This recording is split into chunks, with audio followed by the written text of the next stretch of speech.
For this video, I am going to teach you how to switch account in Chrome. So the process is pretty straightforward, and the first thing that you need to do is to simply go into your Chrome app in your device. And once you are in here, just need to tap into your profile. It should be situated on the upper right corner of your screen. So tap into it and tap onto your account on the upper part.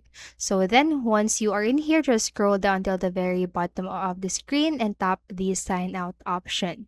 So once you have signed up, then tap again onto the sign in button situated on the upper part. And then this is where you can select the account that you want to sign in right here, or you can also add an account which should be situated on the bottom part. So once you've tapped onto that, then you just need to fill in your details, your email address, and also your password. So just go through the process to successfully sign in, and then you should be able to change your account here or on your Chrome in your device. So that's basically it. That is all the process or the steps that you need to do. So I hope this video helped you, and if it did, please make sure to like, subscribe, and hit the notification bell button.